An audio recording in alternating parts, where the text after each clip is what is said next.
Galnet News Digest, 29th of July 3307. We read the news so you don't have to. In this week's news, NMLA attack their own after poll defeat. Mission of Misery confirmed. Return of the missing crew.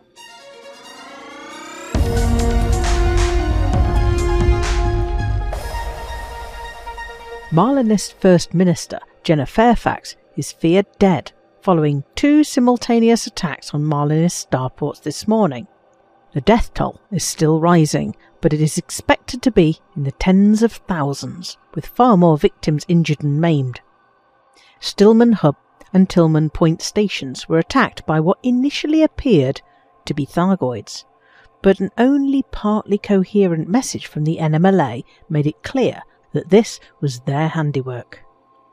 The message made heavy use of ironic rhetorical questions, suggesting that we ask ourselves why Theta 7 is bombing his own home.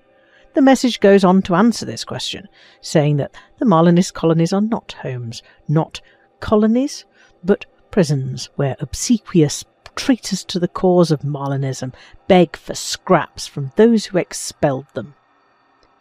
Theta 7 makes clear that the Marlinist colonists, who chose not to elect an NMLA candidate as their prime consul, are not his people, and that true Marlinists, by which he presumably means the NMLA, will not stop fighting until they have restored the Republic of Achenar after its 1,000-year-long hiatus. There seems to be little appetite in the Empire to depose the Emperor and declare a republic, so we can only assume that Theta 7 and his fellow terrorists in the NMLA will fight on well into their old age.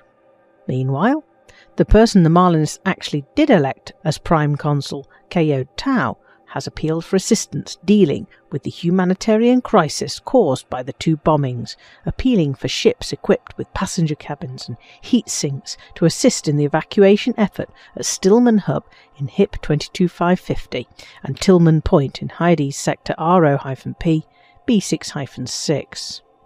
Meanwhile, the Thargoid-attacked station Kipling Orbital in Pleiades Sector KC-Y C2-11 also needs help in evacuating the inhabitants, and Malthus Terminal in Pleiades Sector HR-W D1-41 has started the repair process following a Thargoid attack and needs vast quantities of repair equipment delivered.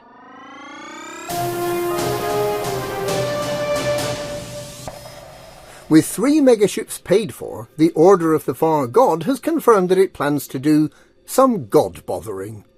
Only the god they plan to bother is the Far God, and the likely consequence is not only the imminent destruction of 2 perfectly good megaships, but the hastening of the return of the Thargoids to the human-inhabited bubble.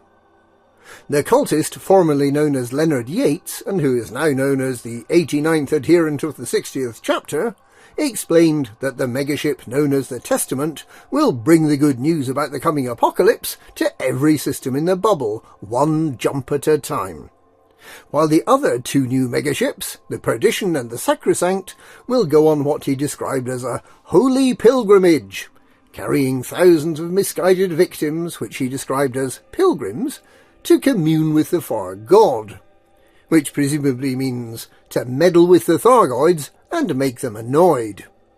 The Far God cult seems to be doing the best it can to get that apocalypse moved up the schedule.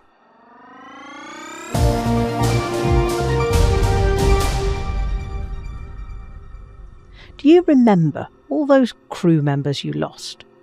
The ones you've given up for dead and replaced with new hires? Well, they're back. And they want to be paid.